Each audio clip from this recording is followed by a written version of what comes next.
오늘 이 자리에도 아시아에서 유일하게 소셜 댓글 플랫폼으로 개발을 해서 창업에 성공하신 분이 있거든요. 그분이 어떤 분이신지 궁금하시지 않으세요? 네. 바로 이분이신데요. 네, 되게 헤어 컬러가 오렌지빛으로 돼서 왠지 통하는 느낌 들지 않으세요? 네, 안녕하세요. 전 시지훈의 김미균 대표라고 합니다.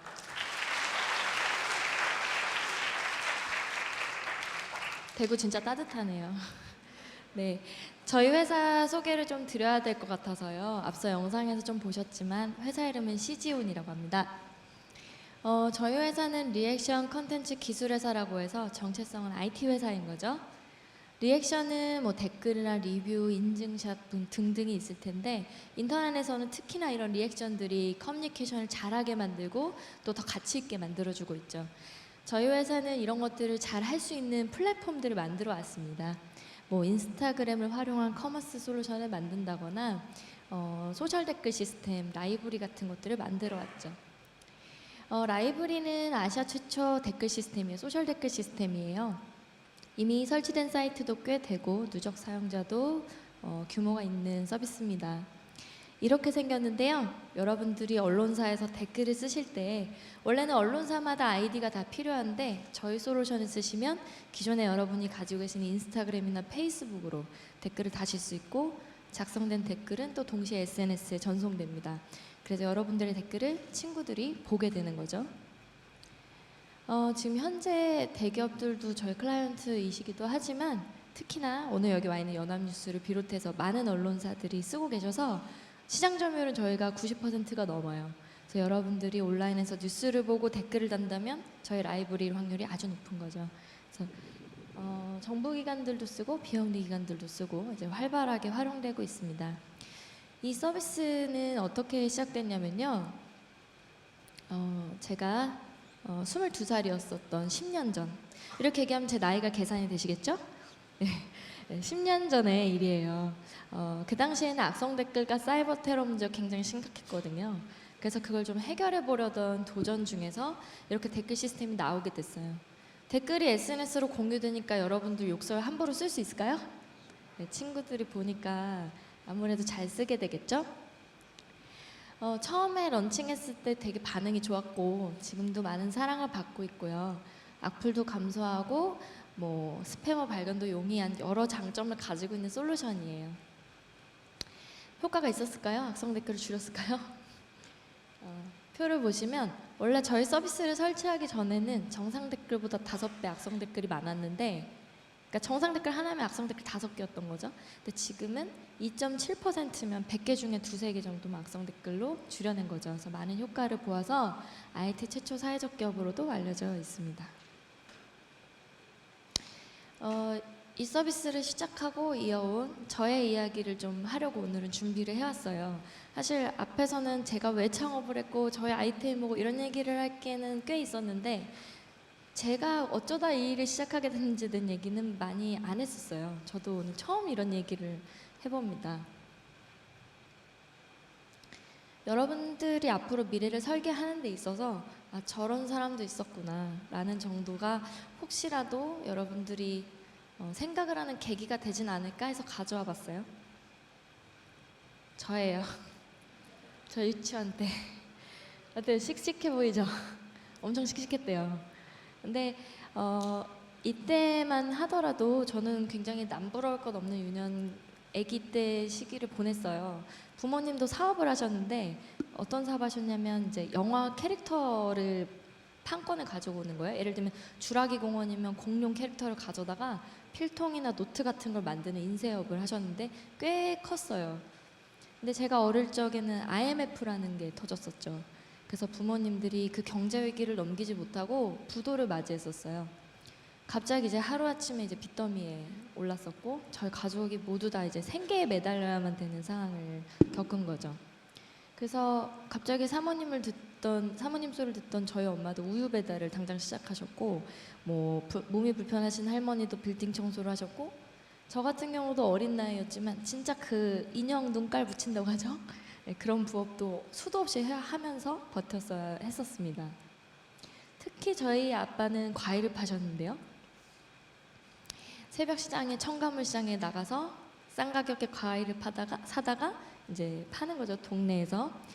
저희는 가게 월세 낼 돈이 없어가지고 펫트럭을 구했어요. 움직이지 않는 트럭을. 그래서 아파트 입구에 놓고 과일을 팔았습니다. 근데 저희 부모님이 꽤나 이제 장사에 소질이 있으셨던 것 같아요. 어떻게 파셨냐면은 과일을 제가 팔면서 배운 건데 과일이 굉장히 귀해요. 사실은 유통기한이 되게 짧아요. 그래서 금방 상해요. 근데 저희 부모님은 상하기 직전에 과일을 가지고 바로 이렇게 미균아 가서 이렇게 큰 그릇 가져와라 그러면 이만한 대병에다가 소주를 콸콸콸콸 따라서 거기다 이제 과일을 잘라 넣으면 과일주가 돼요. 술도 담그고 저희 엄마는 또 이렇게 과일을 끓여서 잼을 만드셨죠. 저희 가족이 정말 어려웠는데도 베란다를 문을 열면 술독이 가득했어요. 온갖 과일주가. 사실 제가 봤을 땐 뭐 추측입니다만 저희 집 대대손손 애주가 집안이에요. 저도 마찬가지고. 그래서 이렇게 과일을 파셨나? 이런 생각이 들어요.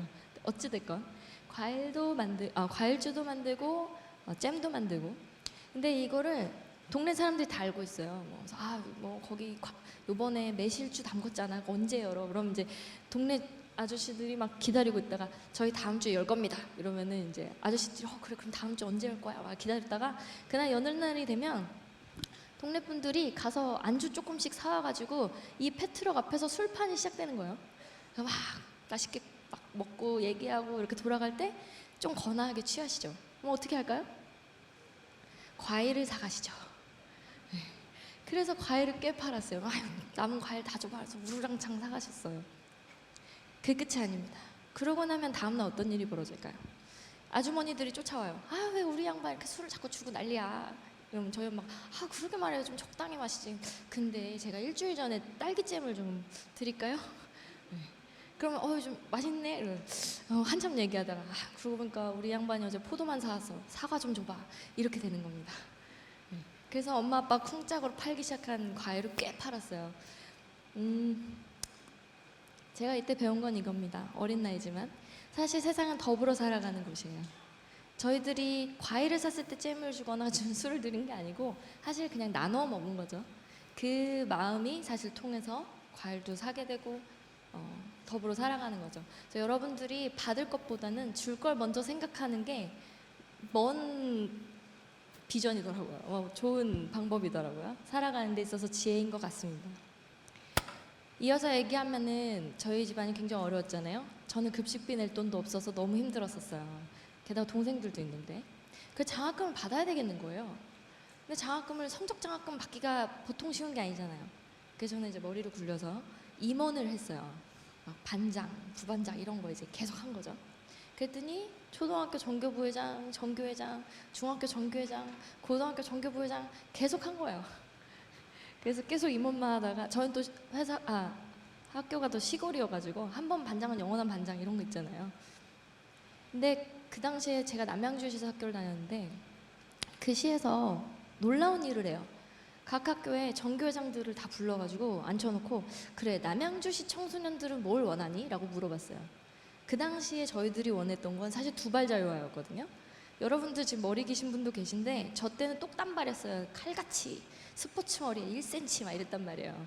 그래서 두발자유화 하고 싶습니다 얘기했더니 남양주시에서 그래 한번 해보자 이렇게 된 거예요. 이 활동이 청소년위원회 활동이라고 하는데 이게 지금 활발하게 돼서 남양주시 올라가면 경기도 있죠. 경기도 위에 문화체육관광부가 있습니다. 문체부. 그러다가 노무현 대통령 계실 때 국가청소년위원회까지 있었어요. 제가 거기서도 위원회를 했었는데 사진을 보여드리면 좀 화질은 안 좋지만 이렇게 청소년들의 의견을 얘기할 수 있는 일들을 하고 제가 이 덕분에 되게 많은 청소년 이런 정치 활동들을 하게 돼요. 그래서 이제 주변 분들은 제가 정치가가 될 거라고 생각하셨던 것 같은데 저는 이제 정치엔 관심이 없었고 저는 사실 꿈이 있었어요. 저도 방송인이 되는 꿈이 있었거든요. 그래서 저는 주변 사람들한테 말하고 다녔습니다. 저 방송인이 되고 싶어요. 아나운서가 될 겁니다. 기자가 될 겁니다. 이렇게 말을 하고 다녔는데 여러분들 그러지 않죠? 웬만하면 자기 꿈을 나 이거 될 거야 이렇게 얘기하기 좀 그렇잖아요. 근데 저는 좀 그렇게 말하고 다니는 편이었는데 근데 정말로 신기하게 제가 하고 싶다고 하니까 진짜 그런 기회가 찾아오더라고요. 처음에 방송국에서 저한테 프로그램이 있대요. 60명이 토론을 하는 방송 프로그램이 있대요. 선생님 20명, 학부모 20명, 학생 20명이 토론을 하는데 그 20명 학생 중에 한 명으로 출연해 달라는 거예요. 그래서 제가 거기 출연했는데 제가 거기서 잘해가지고 계속 출연했어요. 고정 패널처럼. 뭐 스타킹 여러분 아실지 모르지만 약간 황가희 같은 존재였다고 해야 될까? 네, 계속 패널을 한 거예요. 그러다 보니까 그 프로그램 폐지되고 PD님이 그러면 네가 메인 MC를 보는 프로그램 해보자. 그래서 제가 메인 MC를 봤어요. 좀 부끄럽지만 이 바가지 머리가 저예요. 네. 그 EBS 청소년 원탁 토론이라는 프로그램이었는데 그래서 이제 선생님과 학부모 버리고 학생들만 하는 토론 한번 재밌게 해보자 그래서 제가 이 프로그램을 매주 출연해서 1년 반을 MC 봤어요. 그 당시에는 되게 많이들 알아봤었죠. 근데 제가 이렇게 해서 방송인으로서의 꿈을 되게 키워나갔고 실제로 신문방송학과 입학하기도 했었어요. 그래서 쭉 나는 이제 되면 되겠구나 싶었는데 사실 쉽지가 않았어요. 뭐 어찌됐건 제가 여기서 드리고 싶은 얘기는 이겁니다. 여러분들이 목표를 명확히 선정하시고 그걸 자주 말하라는 거예요. 그렇게 말을 하게 되면 약간 사실은 좀 부끄러울 수 있는데 말을 하는 것에 대한 힘이 있어요. 일단 나도 말을 내뱉었기 때문에 더 책임감이 생기는 것도 있고 주변에서 여러분들이 진짜 진정성 있게 이걸 원한다고 생각하면 길이 있으면 기회를 여러분들에게 주게 마련입니다. 최대한 많이 꿈꾸고 많은 사람한테 말해보세요. 제가 해보니까 괜찮은 방법이더라고요. 앞서 잠깐 얘기했지만 스포지만 저는 방송이 되지 않았죠. 뭐 저 지금 벤처 사업가로 이 자리에 서 있잖아요. 안타깝게도 저는 방송을 못하게 된 게 크리티컬한 이슈 좀 창피하지만 저는 못생겨서 못했어요. 얼굴이 못생긴 것도 일단 뭐 근데 그보다는 치아가 좀 고르지 못한 문제가 있었어요. 치아가 너무 울퉁불퉁해서 덧니가 심했는데 아나운서나 기자는 발음이 정확해야 돼서 그걸 교정을 하러 갔는데 전 교정을 할 수가 없다는 거예요. 뭐 이야기는 좀 복잡하지만 그래서 그 턱뼈에 이상이 있어서 교정이 안 돼서 그 진로를 접어야만 했었어요. 그래서 저 너무 충격받아가지고 막 한 6개월 틀어박혀서 울고 그랬었거든요. 근데 덕분에 그 6개월간 울고불고 집에서 안 나가고 하는 동안 내가 정말 좋아하는 게 뭔지 내가 정말 하고 싶은 게 뭔지에 대해서 진지하게 고민할 기회를 갖게 됐어요. 내가 카메라 앞에 서는 게 좋을까? 유명해지는 게 좋을까? 전 그런 걸 좋아한 게 아니라 저는 뉴스를 전달해서 사람들의 삶에 보탬이 되는 일을 하고 싶었어요. 근데 꼭 그때 우리 TV만 보나요? 뉴스를? 저는 그래서 인터넷으로 뉴스뿐만 아니라 정보를 잘 전달하는 그런 사업을 해서 삶에 보탬이 되면 되겠다라고 결론을 내렸죠. 그리고 벤처 사업가가 된 거죠. 그래서 이렇게 방송 생활을 했었으나 잘 되지 않았죠. 여러분들이 실패할 걸 두려워서 어쩌면 자신의 꿈을 제대로 얘기하지 못하는 것일 수도 있어요. 너무 교과서적인 얘기라 좀 미안하긴 하지만 사실 이게 진리예요. 실패를 두려워하지 마시고 닥쳐오는 어려움이 있으면 그냥 마주쳐서 부딪혀서 이겨내면 됩니다. 그러면 저처럼 위기를 기회로 만들 수도 있죠. 제 아나운서 친구들 많은데 이제는 그 아나운서 친구들이 저한테 물어봅니다. 어떻게 하면 창업할 수 있냐고. 기회는 여러분들이 마음먹기에 따라오는 것들인 거죠. 제가 앞서서 이 방송인이 안 되고 사업가로 건너뛴 얘기를 했는데 사실 중간에 많은 단계들이 있었겠죠. 저는 그 단계에서 정말 많은 것들을 시도해봤어요. 일단 대기업 인턴십도 해봤고 중국에 무전여행도 해봤고 필리핀에 6개월 동안 가서 고등학교 애들을 가르치는 봉사활동도 해봤고 뉴요커가 돼보기도 하고 뭐 별의별 경험들 다 했어요. 정말. 그렇게 치면 저는 앞서 정치활동도 해봤고 방송국에서도 일을 해봤고 대기업 인턴의 해외 경험에 여러 경험들이 있는 거죠. 그리고 나서는 제가 뭘 알았을까요? 난 이건 좋아하고 이건 싫어하는구나. 난 이건 잘하는데 이건 못하는구나. 이걸 알게 됐죠. 여러분들 얼른 도전하세요. 여러분들만큼 도전하기 좋은 나이가 없습니다. 잃어버릴 게 없거든요. 그래서 계속 도전하다 보면 성장하게 되고 나를 더 잘 알게 돼요. 그래야 세상에 보탬이 될 것들을 찾을 수 있겠죠. 제가 숲 사진을 가져왔는데 여러분들이 지금 여기 있고 누구나 꿈은 모호하게나마 난 저렇게 되고 싶어가 있을 거예요. 근데 내가 여기 서서 저기까지 가는 만약에 숲길이라고 생각하면 가는 길은 되게 다양해요. 어떤 길은 지름길일 것이고 어떤 길은 낭떠러질 수 있고 어떤 길은 꼬불꼬불하지만 목표점에 정확하게 도달하는 길일 때도 있는 거죠. 근데 여기 서가지고 저기까지 가는데 길을 고르고 있는 거는 좀 아까운 시간이에요. 여러분 나이엔 특히나 더. 일단 출발하세요. 일단 출발하고 해보고 아니면 버리면 돼요. 여러분들 시험 문제도 오지선 다 풀어봤잖아요. 정말 아닐 것 같은 애 버리고 그래도 아닌 것 같은 애 버리고 그런 3개 중에 될 것 같은 애 1, 2번 중에 찍는 게 답이죠.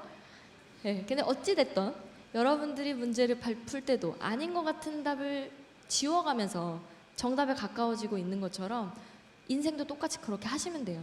일단 시작하고 아니면 돌아 나올 수 있어요. 그래서 망설이지 말고 도전하시라는 얘기를 해드리고 싶습니다. 네, 여기까지 제 얘기입니다. 감사합니다.